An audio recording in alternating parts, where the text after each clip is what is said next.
Shri Sanjay Pugalia, CEO, Adani media, Nikunj Garg, senior managing director, NDTV, air marshal, बहुत सारे officers हैं यहाँ, एयर मार्शल्स भी हैं और आर्मी के भी हैं, ये लेफ्टिनेंट जनरल्स भी, और हमारे सेक्रेटरी DDR&D डॉक्टर कामत, और इस कॉन्क्लेव में मौजूद अन्य देवियों और सज्जनों, सचमुच इस डिफेंस कॉन्क्लेव में आप सबके बीच उपस्थित होकर मुझे प्रसन्नता हो रही है। मैं जानता हूं कि पिछले कुछ समय से NDTV ने जिस तरीके से जनता के बीच अपनी पहुंच बनाई है और जिस तरीके से आम जनता में अपनी विश्वसनीयता हासिल की है, केवल विश्वसनीयता हासिल ही नहीं की है बल्कि उसकी विश्वसनीयता बढ़ी है, उसके लिए NDTV नेटवर्क को मैं अपनी तरफ से हार्दिक बधाई देता हूं। आपके माध्यम से मैं देश की जनता से आज रूबरू हो रहा हूं, इसके लिए मैं आप सबके प्रति आभार भी व्यक्त करता हूं। साथियों, हम सब जानते हैं कि मीडिया लोकतंत्र के चौथे स्तंभ के रूप में जानी जाती है। मीडिया सरकार और जनता के बीच की एक कड़ी का काम करती है और यह दोनों एक दूसरे को जोड़े रखती हैं। इसलिए आज़ादी के बाद से ही हमारी एग्जीक्यूटिव, लेजिस्लेचर और जुडिशरी तीनों ने ही मीडिया की आज़ादी पर, मीडिया की स्वतंत्रता पर बराबर बल दिया है, मीडिया की स्वतंत्रता को सुरक्षित रखा है, जिसका परिणाम यह है कि आज हमारे यहाँ एक वाइब्रेंट मीडिया कल्चर है और NDTV उस वाइब्रेंट मीडिया कल्चर को रिप्रेजेंट करता है। साथियों, इस देश के लोकतांत्रिक इतिहास में यदि इमरजेंसी के काले अध्याय को छोड़ दिया जाए तो मीडिया की स्वतंत्रता पर कभी भी कोई प्रतिबंध नहीं देखा जा सकता है। वह इमरजेंसी का ही दौर था जहां मीडिया की स्वतंत्रता को दबाया गया, कुचला गया, जहां अखबारों में छपने से पहले आर्टिकल्स पढ़े जाते थे, जहां अखबारों की हेडलाइंस एक पार्टी के हेडक्वार्टर से तय होती थी, जहां सरकार का विरोध करने पर पत्रकारों को जेल भी भेजा जाता था, और केवल जेल ही नहीं भेजा जाता था, मैं इमरजेंसी के दौरान स्वयं जेल में रहा हूं, पत्रकारों को प्रताड़ित भी किया जाता था। उस काले दौर को यदि छोड़ दिया जाए तो चाहे हमारी सरकार रही हो या फिर किसी और दल की सरकार रही हो, सबने इस देश की मीडिया की स्वतंत्रता को बरकरार रखा है। यह बातें यहाँ मैं इसलिए कह रहा हूँ क्योंकि आप सबने एक बात पर निश्चित रूप से ध्यान दिया होगा कि कुछ समय से मीडिया के ऊपर यह आरोप लगाया जाता है कि वह निष्पक्ष न होकर सत्ता के पक्ष में बात कर रही है, मीडिया सरकार की भाषा बोल रही है। वैसे तो यह सारे आरोप मैं मानता हूं कि निराधार हैं, फिर भी इनके ऊपर मैं एक बात आपसे कहना चाहूँगा कि सरकार और मीडिया दोनों ही समाज के इंस्टीट्यूशंस होते हैं, दोनों ही समाज के हिस्से होते हैं। इसलिए जो सोशल कंसेंसस है, जिन बातों पर समाज में मतैक्य है, जाहिर सी बात है कि यह कंसेंसस सरकार और मीडिया दोनों की बातों में सामने आएगा। इसे एक आप उदाहरण से यदि समझें, आप अमेरिका को लीजिए। अमेरिका में वहाँ की जनता ने आज इस बात को एक्नॉलेज कर लिया है कि अमेरिका की ग्लोबल पोजीशन के लिए चीन का एराइज होना, चीन का उदय होना यह खतरनाक है। अब ये बात जब समाज ने स्वीकार कर लिया है तो ये बात अमेरिका की सरकार की पॉलिसीज में भी दिखती है। अमेरिका की सरकार अपनी ग्लोबल पोजीशन के लिए चीन को एक थ्रेट के रूप में देखती है।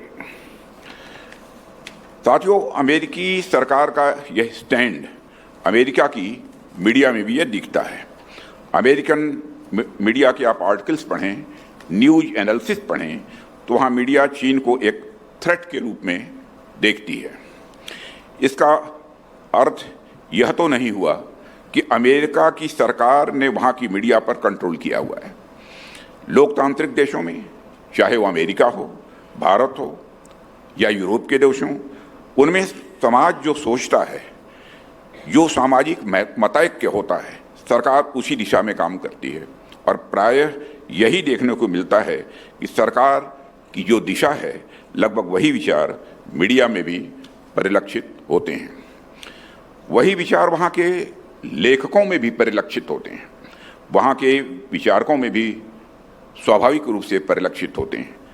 इसका अर्थ यह नहीं है कि वे लेखक, विचारक और मीडिया सरकार की कठपुतली के रूप में काम कर रहे हैं। उनका एक अपना स्वतंत्र अस्तित्व होता है, वह तो बस सोशल कंसेंसस के हिसाब से काम कर रहे हैं। साथियों, ठीक उसी प्रकार से प्रधानमंत्री जी के नेतृत्व में हमारी सरकार की कुछ पॉलिसीज हैं जो यहाँ की मीडिया में रिफ्लेक्ट होती हैं। जैसे यदि हमारी गवर्नमेंट ये कहती है कि हम भारत के हितों को सर्वोच्च प्राथमिकता देंगे, इंडिया फर्स्ट की हम बात करेंगे, तो इस बात को तो समाज ने स्वीकार ही किया है, यह तो समाज का ही कंसेंसस है। तो जाहिर सी बात है कि मीडिया फर्स्ट की भावना मीडिया में भी रिफ्लेक्ट स्वाभाविक रूप से होगी ही।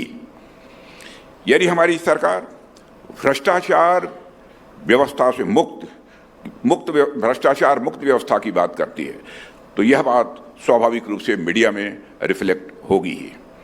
इसलिए आप देखें, जब भी कोई भ्रष्टाचारी पकड़ा जाता है तो मीडिया उसे डिटेल्ड कवरेज देती है। कारण साफ है, भ्रष्टाचार के खिलाफ मुहिम सामाजिक मतैक है, सोशल कंसेंसस है।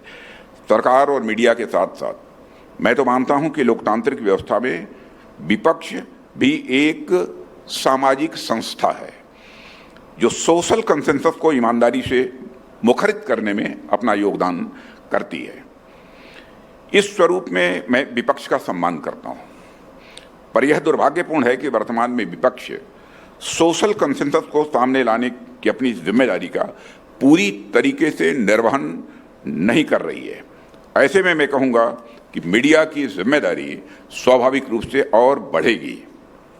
कहने का अर्थ यह है साथियों, सरकार और मीडिया दोनों ही समाज की बात करते हैं, दोनों ही समाज का प्रतिनिधित्व करते हैं, और जहाँ पर सामाजिक मतैक्य नहीं है, जहाँ पर सोशल कंसेंसस नहीं है, वहाँ मीडिया हमारी आलोचना भी करती है।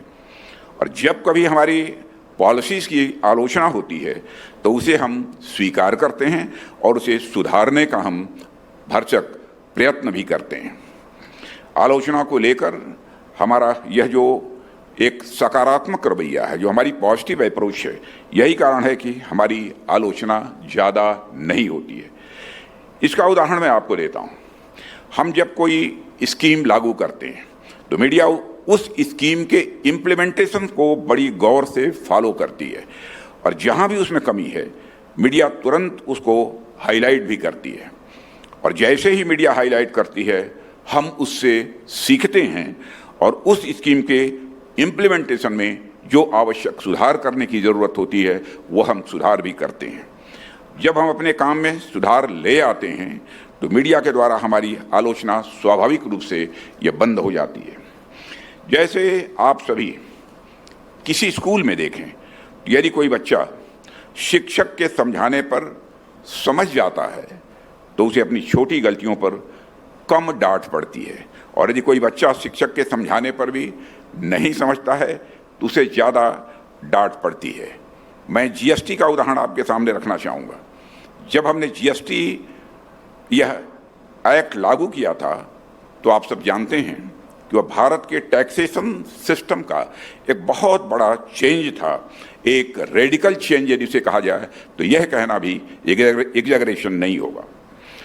हमें जीएसटी का इससे पहले कोई अनुभव नहीं था, हमारे लिए एक यह नया एक्सपेरिमेंट था।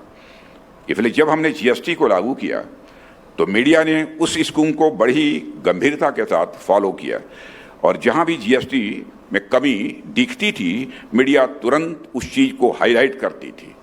सोशल मीडिया पर कैंपेन चलते थे।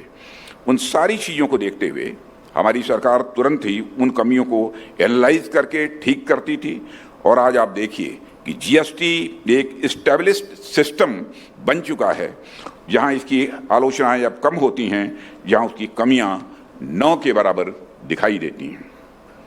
साथियों, मीडिया जब जीएसटी की आलोचना नहीं करती बल्कि आए दिन रिकॉर्ड जीएसटी कलेक्शन के आंकड़े पेश करती है। एनडीटीवी को मैंने बड़ी खुशी के साथ ऐसे आंकड़े प्रस्तुत करते हुए देखा है, इसलिए मैं अपनी स्पीच में उसकी चर्चा कर रहा हूं। तो साथियों, हमारे और मीडिया के बीच का जो एक ऐसा संबंध है जहां मीडिया सरकार को उनकी कमियां बताती है, कमियां गिनाती है और सरकार उसे सुधारती भी है, क्योंकि हम दोनों ही समाज के इंस्टीट्यूशंस हैं, हम दोनों ही समाज के लिए काम करते हैं। और मुझे पूरा विश्वास है कि भारत में इसी तरह से सरकार और मीडिया समाज के रिप्रेजेंटेटिव के रूप में आगे भी काम करते रहेंगे तथा भारत के लोकतंत्र को और मजबूत करेंगे। साथियों, अब मैं अपने मूल विषय पर आता हूं, जिसके लिए मुझे यहाँ आमंत्रित किया गया है। मैं भारत के रक्षा क्षेत्र के ऊपर आपसे कुछ चर्चा करूंगा। वैसे इसके पहले भी डिफेंस सेक्टर में क्या हो रहा है, सारी चीज़ें आपके सामने आ चुकी हैं। फिर भी एक डिफेंस मिनिस्टर के नाते कुछ मोटी मोटी बातें आपके सामने रखना चाहूँगा।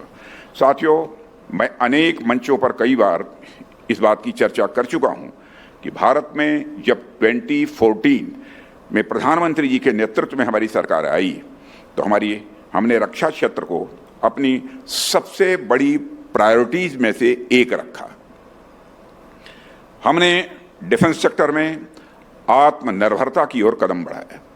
इसके अलावा आप देखें, चाहे वह डिपार्टमेंट ऑफ मिलिट्री अफेयर्स की स्थापना हो अथवा सीडीएस के पद का क्रिएशन हो, पॉजिटिव इंडिजिनाइजेशन लिस्ट जारी करके हथियारों का निर्माण भारत में ही करने की बात हो, या फिर हथियारों को एक्सपोर्ट करने की बात हो, हमने अनेक ऐसे कार्य किए जो भारत के रक्षा क्षेत्र को स्वाभाविक रूप से वह मजबूत करते हैं। मैं समय समय पर इसकी चर्चा भी करता रहा हूँ, आज भी मैं इनकी चर्चा करूँगा, लेकिन इसके अलावा मैं एक विशेष बात पर आप सबका ध्यान यहाँ आकर्षित करना चाहूँगा।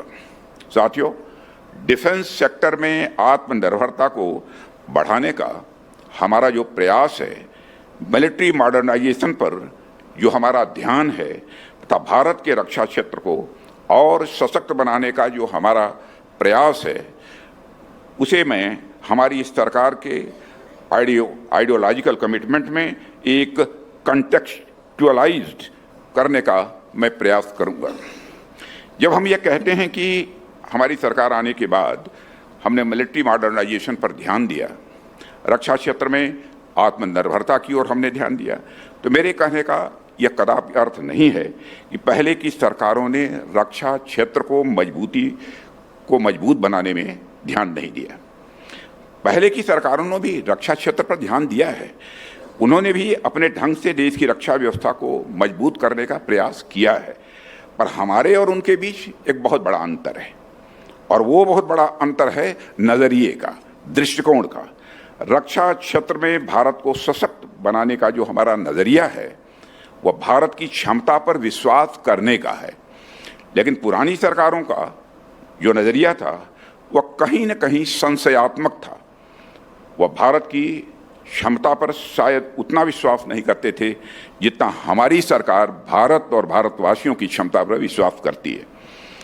मैं इसका एक उदाहरण आपके सामने रखना चाहूँगा कि रक्षा क्षेत्र में भारत को मजबूत बनाने की दिशा में हमने जो सबसे बड़ा काम किया वह रक्षा औद्योगिक क्षेत्र में आत्मनिर्भरता को बढ़ावा देने का था। देवियों सज्जनों, इसके कुछ प्रयासों पर मैं आप लोगों से चर्चा करूंगा। जैसा हमने देखा कि जो हमारी ऑर्डिनेंस फैक्ट्रीज हैं वो उस पुरानी व्यवस्था में भी अच्छा काम कर रही थी, लेकिन नए समय को देखते हुए, नई ज़रूरतों को देखते हुए हमने ऑर्डिनेंस फैक्ट्रीज का कॉर्पोरेटाइजेशन किया ताकि वह और ज़्यादा टेक्नोलॉजी फ्रेंडली बन सकें, वह और ज़्यादा आउटपुट दे सकें, उनकी अकाउंटेबिलिटी भी और अधिक बढ़ सके। और ऐसा नहीं है कि हमने बिना सोचे समझे उनका कॉर्पोरेटाइजेशन किया है, हमने उनके एम्प्लॉइज़ के हितों का भी ध्यान रखा है और राष्ट्रीय सुरक्षा का भी उसी के साथ साथ ध्यान रखा है। साथियों, इसके अतिरिक्त रक्षा औद्योगिक क्षेत्र में आत्मनिर्भरता को बढ़ावा देने के लिए हमारी आर्म्ड फोर्सेस ने 5 पॉजिटिव इंडिजिनाइजेशन लिस्ट भी जारी की, जिसके तहत 509 ऐसे सिस्टम और प्लेटफॉर्म हमने आइडेंटिफाई किए जिनका निर्माण अब भारत की धरती पर ही होगा और भारतवासियों के हाथों से ही होगा। साथ ही हमने डिफेंस पब्लिक सेक्टर अंडरटेकिंग्स के लिए भी 4 पॉजिटिव इंडिजिनाइजेशन लिस्ट जारी की है। इनमें 4666 ऐसे एलआरयूज, लोकल रिप्लेसमेंट यूनिट्स जिन्हें बोलते हैं, इसको भी आइडेंटिफाई किए जिनका निर्माण हमारे देश में ही और हमारे देशवासियों के हाथों से ही होगा। साथियों, जब हम इंडिजिनाइजेशन यानी स्वदेशीकरण की ओर बढ़ रहे थे तो उस समय हमने डोमेस्टिक कंपनीज के इंटरेस्ट को भी ध्यान में रखा। इसलिए सरकार ने डिफेंस कैपिटल प्रोक्योरमेंट करने के लिए जो हमारा डिफेंस बजट है उसका 75% डोमेस्टिक कंपनी से प्रोक्योरमेंट के लिए रिजर्व रखा कि हम डोमेस्टिक कंपनी से ही यह प्रोक्योरमेंट करेंगे। और यह डोमेस्टिक कंपनीज के प्रमोट करने की दिशा में मैं समझता हूं कि हमारा एक बहुत ही महत्वपूर्ण प्रयास है। देवियों सज्जनों, डोमेस्टिक कंपनीज को प्रमोट करने के जो हमारे प्रयास हैं, उन प्रयासों का ही परिणाम है कि 2014 के आसपास जहां हमारा डोमेस्टिक डिफेंस प्रोडक्शन लगभग 40,000 करोड़ रुपए था, वहीं आज हमारा डोमेस्टिक प्रोडक्शन बढ़कर 1,10,000 करोड़ रुपए के आंकड़े को भी पार कर चुका है और यह लगातार आगे बढ़ रहा है। हमने डिफेंस टेक्नोलॉजी में भी सेल्फ रिलायंस को प्रमोट करने के लिए टेक्नोलॉजी डेवलपमेंट फंड यानी TDF की भी स्थापना की और TDF के माध्यम से यह प्रयास हो रहा है कि फ्यूचरिस्टिक एवं कटिंग एज टेक्नोलॉजी का डेवलपमेंट अब भारत में ही होना चाहिए। हमने मेक इन इंडिया और डिफेंस इंडस्ट्रियल कॉरिडोर जैसे इनिशिएटिव्स के माध्यम से यह इंश्योर किया कि हम अपनी सेनाओं की ज़रूरत के लिए अत्याधुनिक हथियार भारत में ही निर्मित करें और यदि संभव हो तो हम उसे एक्सपोर्ट भी करें। आज आप देख सकते हैं कि हम अपने इन प्रयासों में काफ़ी हद तक सफल भी हुए हैं। इसे इस आंकड़े से समझा जा सकता है, आज से 9-10 साल पहले डिफेंस इक्विपमेंट का एक्सपोर्ट जहां कुल जमा 1000 करोड़ रुपए सालाना भी नहीं हुआ करता था, वह आज लगभग 16,000 करोड़ रुपए सालाना हो गया है। वैसे मैं आपको बतलाना चाहूँगा कि लगभग 20,000 करोड़ के आसपास हम पहुँच चुके हैं। आगे का भी टारगेट हमारा बड़ा है।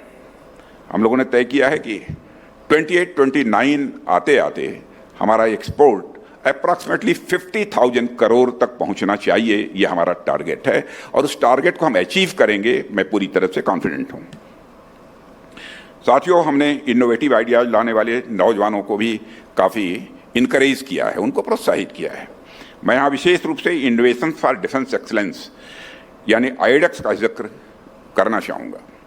आईडेक्स को हम डिफेंस सेक्टर में इनोवेशन तथा टेक्नोलॉजी को बढ़ावा देने के उद्देश्य से ही लेकर आए हैं और इसके अंतर्गत हम इनोवेटिव सॉल्यूशंस लाने के लिए चैलेंजेस पोस्ट करते हैं और जो स्टार्टअप्स सेलेक्ट होते हैं उनको हम 1.5 करोड़ रुपये तक की वित्तीय सहायता भी प्रदान करते हैं। मैंने कई मंचों पर इसके पहले भी जिक्र किया है कि सरकार युवाओं के इनोवेटिव आइडियाज को प्रमोट करने के लिए पूरी तरह से कमिटेड है।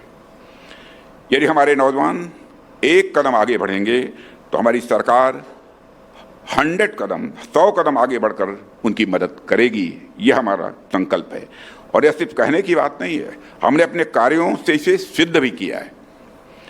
हम आईडेक्स से आगे बढ़ते हुए आईडेक्स प्राइम पर आए और 1.5 करोड़ की मदद से हमने बढ़ाकर 10 करोड़ तक इसे किया है, 10 करोड़ तक किया।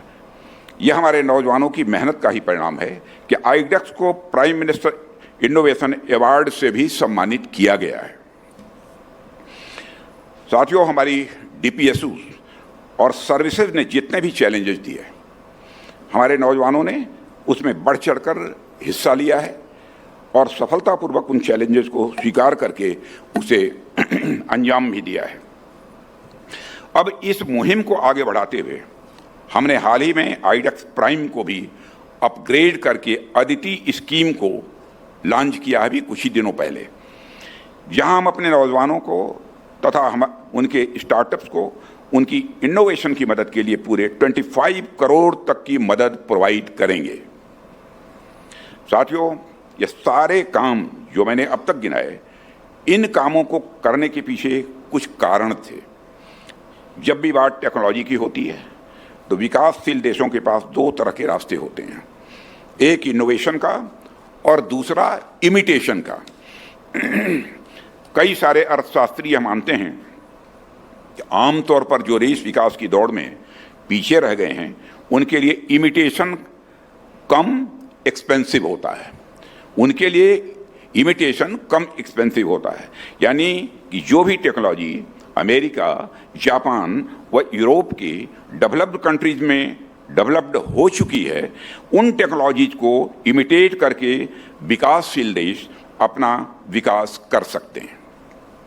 साथियों, मैं इमिटेशन को गलत नहीं कह रहा हूं, गलत संदर्भों में उसकी चर्चा यहां नहीं कर रहा हूं। यह हर विकासशील देश की एक समय तक यह जरूरत होती है और कई विकासशील देश डेवलपिंग कंट्रीज इसको करती हैं। जैसे कई इकोनॉमिस्ट, उनका मानना है कि 19वीं सेंचुरी में जब अमेरिका विकसित हो रहा था तो उसने यूरोप से कई टेक्नोलॉजी इमिटेट की थी। ठीक उसी प्रकार 20वीं सेंचुरी में चीन ने भी अमेरिका से बहुत सारी टेक्नोलॉजी इमिटेट की थी। हम दूसरे विकसित देशों से टेक्नोलॉजी इमिटेट तभी करते हैं जब हमें यह पता होता है कि हमारी क्षमता अभी इनोवेशन की नहीं है, हमारा ह्यूमन रिसोर्स अभी उस लेवल तक नहीं पहुंचा है कि हम इनोवेशन के माध्यम से स्वयं नई टेक्नोलॉजिकल डेवलपमेंट को हासिल कर पाएं। और यह कोई बहुत गलत बात नहीं है। यदि आप दूसरे देशों से टेक्नोलॉजी इमिटेट करेंगे तो भी आप अपनी पुरानी टेक्नोलॉजी से तो आगे बढ़ेंगे ही, यह स्वाभाविक है। ऐसा लगभग सभी विकसित विकासशील देश करते हैं, लेकिन इस इमिटेशन के साथ साथ समस्या यह है कि आप प्रायः उसके अभ्यस्त हो जाते हैं, प्रायः उसके आदी हो जाते हैं। आप अपनी ह्यूमन रिसोर्स के डेवलपमेंट पर उतना ध्यान नहीं देते जितना कि आपको ध्यान देना चाहिए।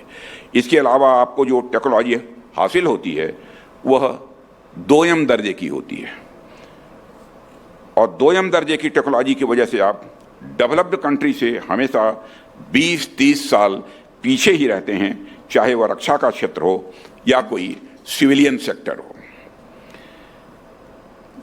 देवी और सज्जनों, लेकिन इससे भी बड़ी जो दूसरी परेशानी है वो यह होती है कि हमारे राष्ट्रीय आत्मविश्वास में कमी आती है, हमारे राष्ट्रीय आत्मविश्वास में ह्रास होता है। हम हमेशा एक टेक्नोलॉजी फॉलोअर बनकर रह जाते हैं। यह जो टेक्नोलॉजी इमिटेट करने की हमारी मेंटलिटी है, यह सिर्फ टेक्नोलॉजी के क्षेत्र में ही नहीं रह जाती, बल्कि यह हर क्षेत्र में धीरे धीरे आ जाती है। यह फॉलोअर बनने की मानसिकता अपनी संस्कृति में आपकी संस्कृति में स्वाभाविक रूप से आ जाती है, यह आपके विचारधारा में भी आ जाती है, यह आपके साहित्य में, रहन सहन में, नैतिकता में, यहाँ तक कि आपके दर्शन में भी यह स्वाभाविक रूप से आ जाती है।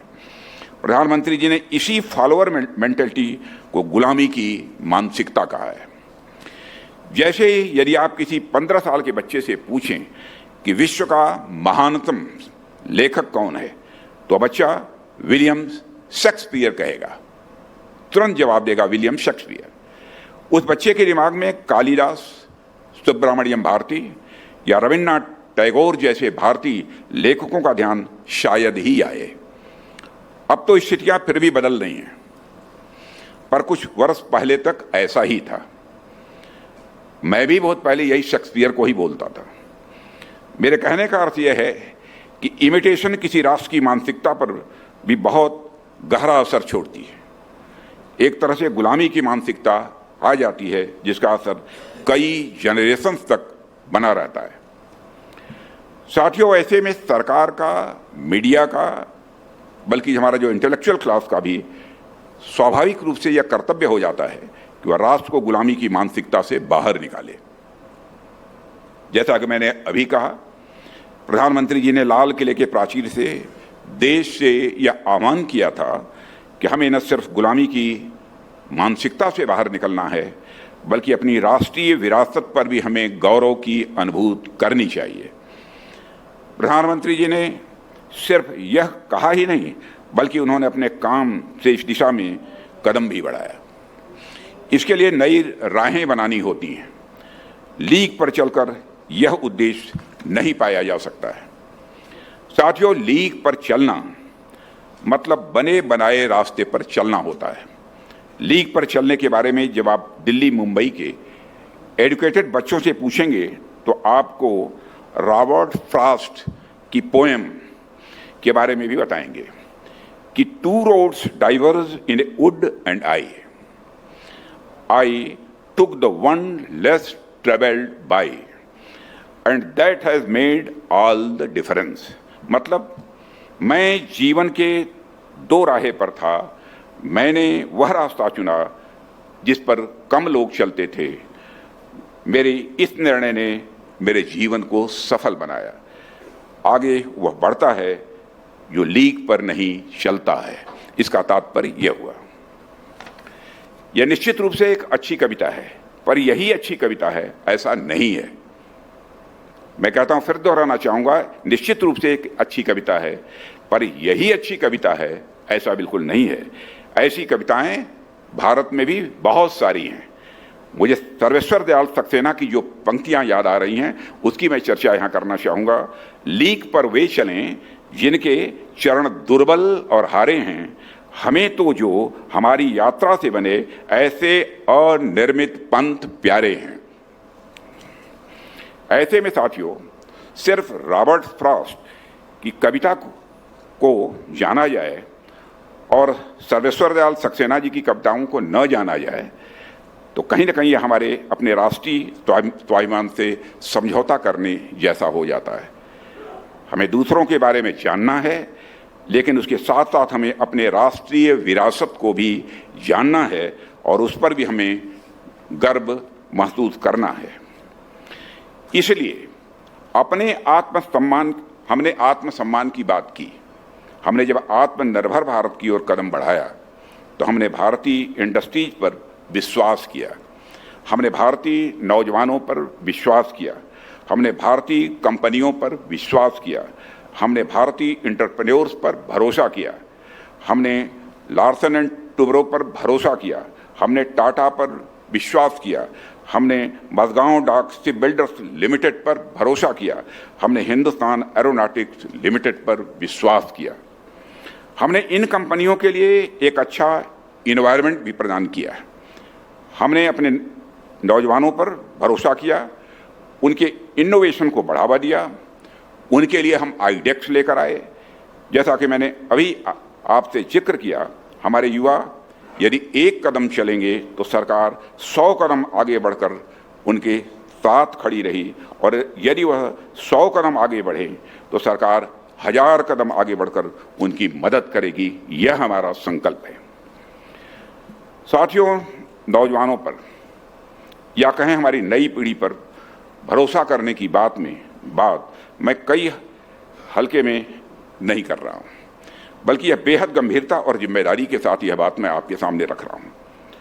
आप सभी यहाँ प्रबुद्ध वर्ग के लोग बैठे हुए हैं। आप सब जानते हैं कि 2014 से पहले भारत में सिर्फ डिफेंस सेक्टर ही नहीं, बल्कि हमारे इतिहास को देखने का नज़रिया भी यह काफ़ी अलग हुआ करता था। इतिहास को देखने का जो नज़रिया था तथा भारत को रिप्रेजेंट करने वाले महानतम शासकों को देखने का जो हमारा नज़रिया था, वो नज़रिया वह एंग्लिसाइज्ड एलिट क्लास डिसाइड करता था। एंग्लिसाइज्ड एलिट क्लास का अर्थ आप सभी अच्छी तरह जानते हैं कि हमारा एलिट क्लास पाश्चात्य संस्कृति में इतना डूबा हुआ था कि वह भारत के अपने इतिहास को भी वेस्टर्न लेंस से ही बराबर देखता था। जाहिर सी बात है, इस एंग्लिसाइज्ड तथा वेस्टर्नाइज्ड एलिट क्लास का भारत की जनता से और भारत की संस्कृति से संबंध टूट सा चुका था। इसलिए भारतीय इतिहास के उन शासकों को अच्छा माना गया, जिन्होंने बाहरी मूल्यों का अनुकरण किया तथा भारत की सांस्कृतिक चेतना को चोट पहुंचाई है। साथियों, उन शासकों को भारत में ग्लोरीफाई किया गया। वहीं दूसरी ओर भारतीय जनमानस ने वेस्टर्न लेंस पर आधारित इस छद्म चेतना को भी स्वीकार नहीं किया। यह जो एलिट कंसेंसस था, इसे भारत की आम जनता ने कभी स्वीकार नहीं किया है। भारत के वो गांव जिसे राष्ट्रपिता महात्मा गांधी इस देश की आत्मा कहते थे, उन गांवों में रहने वाले लोगों ने कभी भी इस तरह की सोच को समर्थन किसी भी सूरत में नहीं दिया। गांव में रहने वाले लोग मैकाले की पाश्चात्यवादी सोच से कभी प्रभावित नहीं हुए। मैकाले की सोच से एंग्लिसाइड एलिट क्लास के लोग ही प्रभावित हुए। मैकाले ने जब यह कहा कि एक अच्छे यूरोपीय पुस्तकालय की अलमारी भारत के संपूर्ण साहित्य के बराबर होगी, तो यह कथन उसकी विकृत सांस्कृतिक सोच को ही दर्शाता था। अब इस सोच के अंतर्गत यदि कोई भारतीय युवा शिक्षा ग्रहण करेगा तो उस सोच का उत्तराधिकारी किस प्रकार का होगा, उससे आप क्या उम्मीद करेंगे? साथियों, यदि आप IITs या IIMs का निर्माण करेंगे तो ऐसी सोच रखने वाले युवा का पहला स्वप्न स्वाभाविक रूप से यही होगा कि शिक्षा ग्रहण करके उसे देश के बाहर जाकर नौकरी करनी है, क्योंकि IITs और IIM से पढ़ा हुआ हमारा यह भारतीय बच्चा, जिसके अंदर भारतीय क्षमता है, भारतीय टैलेंट है, वह दिखने में भी पूरी तरह से भारतीय लगता है, बोलने में भारतीय है, लेकिन चूंकि उसकी आइडियोलॉजिकल ट्रेनिंग एंग्लिसाइड एलिट क्लास ने यह कर की है कि भारत एक दोयम दर्जे का देश है, तो जिस पीढ़ी ने ऐसी शिक्षा को ग्रहण किया है वह तो यही सोचेगा उसे विदेश जाकर नौकरी करनी है। इस आइडियोलॉजिकल बेसिस में एक रेडिकल चेंज की आवश्यकता थी, जो कि हमारी सरकार ने किया है, इसलिए मैंने इसकी चर्चा की है। जैसा आप देखिए, 2014 में जब हम सरकार में आए तो सरकार में आने से पहले हम किसी सुसुप्तावस्था में नहीं थे, बल्कि हम आज़ादी के बाद से ही एक आंदोलन के रूप में कार्य कर रहे थे। राष्ट्रीय स्वयंसेवक संघ की स्थापना के समय से ही, मैं जानबूझकर राष्ट्रीय स्वयंसेवक संघ की यहाँ पर चर्चा कर रहा हूँ, राष्ट्रीय स्वयंसेवक संघ की स्थापना के समय से ही भारत को देखने का, भारत के इतिहास को देखने का, हमारे युवाओं को देखने का, हमारी क्षमताओं को देखने का हमारा एक दूसरा नज़रिया हुआ करता था। वह नज़रिया कभी खत्म नहीं हुआ।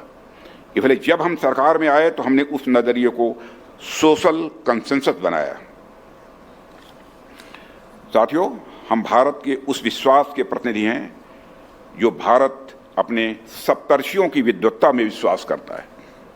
हम भारत के उस विश्वास के नायक हैं जो भारत आर्यभट्ट और वराहमिहिर जैसे अपने मैथमेटिशियंस की परंपरा पर गर्व करता है। हम भारत की चिकित्सा व्यवस्था में उस विश्वास के प्रतीक हैं जो भारत आचार्य चरक, आचार्य सुश्रुत जैसे अपने महर्षियों की विरासत पर गर्व करता है। इसलिए हमने इस विश्वास को सरकार में आने के बाद और मजबूत किया है। हमने अकबर की बजाय महाराणा प्रताप को सम्मान दिया है। हमने औरंगजेब की बजाय छत्रपति महाराज शिवाजी को सम्मान दिया है। हमने मैकाले की दी गई इंडियन पेनल कोड को नकार कर भारतीय न्याय संहिता को इंट्रोड्यूस किया है। हमने इस देश की संस्कृति को और सांस्कृतिक क्षमता में अपने नौजवानों के विश्वास को दृढ़ किया है। फिर जब हमारा विश्वास मजबूत हुआ तो देश के IIMs भी बदले, देश के IITs भी बदले और देश के नौजवानों का नज़रिया भी बदला है। वह आत्मविश्वास भारतीय जनता में था, लेकिन वेस्टर्नाइज्ड एलिट क्लास की वजह से वह मुखर रूप से सामने नहीं आ पा रहा था। हमने उस आत्मविश्वास को जगाया है। कुल मिलाकर हमने भारत में भारतीयता को पुनः प्रज्वलित करने की अपनी तरफ से भरपूर कोशिश की है। साथियों, हमारे इस विश्वास से न सिर्फ इतिहास को देखने और समझने के नज़रिए में परिवर्तन हुआ है, बल्कि IITs, IIMs के साथ साथ इस देश की दूसरी प्रेस्टीजियस यूनिवर्सिटीज़ में पढ़ने वाले टैलेंट्स का स्वप्न भी स्वाभाविक रूप से बदला है। जहां वह दूसरे देशों में जाकर नौकरी करने की बजाय भारत में ही स्टार्टअप्स एंड इनोवेशन के माध्यम से इस देश की इकोनॉमी में योगदान देने की ओर आगे बढ़े हैं। तो साथियों, जो हमारा यह वैचारिक विश्वास था उसमें सिर्फ रक्षा क्षेत्र और टेक्नोलॉजी की ही सफलता नहीं है, बल्कि यह एक वैचारिक सफलता भी मानता हूँ।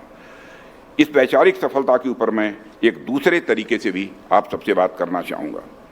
आप सभी यहाँ हाईली एजुकेटेड लोग बैठे हैं। दुनिया कैसी है, जहान कैसा है, उसको अच्छी तरह आप सब लोग समझते हैं।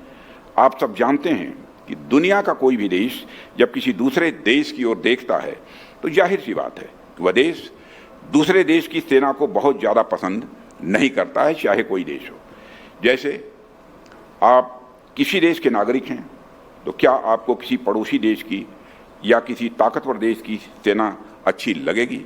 जाहिर सी बात है, नहीं लगेगी, क्योंकि वह सेना आपकी सुरक्षा के लिए नहीं है और कभी न कभी भविष्य में ऐसा हो सकता है कि वही सेना आपकी सुरक्षा के लिए खतरा भी बन जाए। इसलिए सेनाओं के प्रति जो प्रेम होता है वह सिर्फ अपनी सेना से होता है। सेनाओं के प्रति जो गौरव आता है वह सिर्फ अपनी सेना से आता है। जो लगाव होता है वह अपनी सेना से आता है। ठीक इसी तरह क्या हम भारत की सेना का सशक्तिकरण किसी विदेशी पर्सपेक्टिव से कर सकते हैं? एक विदेशी पर्सपेक्टिव से यदि भारत की सेना का मूल्यांकन किया जाए तो एक विदेशी भारतीय सेना को एक नेसेसरी इविल कहेगा। इसी वेस्टर्नाइज्ड इलिट ने भारत के लिए सैन्य बल के स्थान पर नैतिक बल का एक शिगुफा भी छोड़ा। लेकिन ऐसे लोग ये बातें भूल जाते हैं कि भारत की संस्कृत के ध्वजवाहक प्रभु श्री राम हैं, जो नैतिकता और आध्यात्मिकता के तो प्रतीक हैं ही, लेकिन साथ ही साथ भगवान राम का साम्राज्य भी अयोध्य है। उनका बाण भी राम बाण है जो अमोघ है। भगवान राम मर्यादा पुरुषोत्तम तो हैं ही, लेकिन इसके साथ ही वो इस धरती पर अधर्म के नाशक भी हैं। वो शस्त्र और शास्त्र ज्ञान दोनों के धारक हैं। इसलिए भगवान राम के विस्तार के रूप में भारतीय संस्कृति को आप देखें तो आपको भारत की सैन्य शक्ति और हमारी आध्यात्मिकता के बीच कोई विरोधाभास नहीं, बल्कि पूर्ण सामंजस्य, पूर्ण तारतम्य दिखता है। जब आप भारत को भारत के नज़रिए से देखेंगे, अपनी सेना को भारतीय नज़रिए से देखेंगे, तो हर नागरिक को अपने देश की सेना पर गर्व होता है, क्योंकि सेना उस नागरिक की सुरक्षा के लिए होती है। इसलिए हमने भारतीय सेना के उस गर्व को, उसके सम्मान को भी बढ़ावा दिया है। हमने नेशनल वार मेमोरियल की स्थापना की है। हमने अपने वेटरन्स का सम्मान किया है। हमने अपने पूर्व सैनिकों के लिए 1 रैंक 1 पेंशन को लागू किया है। साथियों, अंत में मैं यही कहना चाहूँगा कि भारत की रक्षा व्यवस्था इसलिए मजबूत हुई है क्योंकि हमने रक्षा व्यवस्था के साथ साथ भारतीयता पर भी जहाँ तक फोकस कर सकते थे, फोकस करने की हमने कोशिश की है। हमने रक्षा व्यवस्था को न सिर्फ मजबूत किया है, बल्कि उसे भारतीयों की दृष्टि के अनुसार मजबूत किया है। साथियों, इसका परिणाम है कि आज न सिर्फ भारतीय रक्षा व्यवस्था मजबूत है, बल्कि भारत की मजबूती के साथ वैश्विक पटल पर हमारा भारत उभर रहा है। और वह दिन दूर नहीं जब भारत न सिर्फ विकसित राष्ट्र के रूप में सामने आएगा, बल्कि हमारी सैन्य शक्ति दुनिया की सर्वोच्च सैन्य शक्ति के रूप में उभर कर आएगी। यही भारत है। जब इस गवर्नमेंट में नहीं, ये अटल बिहारी वाजपेयी जी की गवर्नमेंट थी, उस समय भी मैं मिनिस्टर था। दुनिया के देशों में मैं जाता था और इंटरनेशनल फोरम पर हम कुछ बोलते थे तो हमारी बातों को जिस गंभीरतापूर्वक लिया जाता था, मैं महसूस करता था उतनी गंभीरतापूर्वक हमारी बातों को नहीं लिया जा रहा है। लेकिन आज यदि इंटरनेशनल फोरम पर हम कुछ बोलते हैं तो सारी दुनिया कान खोलकर सुनती है कि भारत बोल क्या रहा है। यह इंटरनेशनल कम्युनिटी में भारत का स्टेचर बढ़ा है।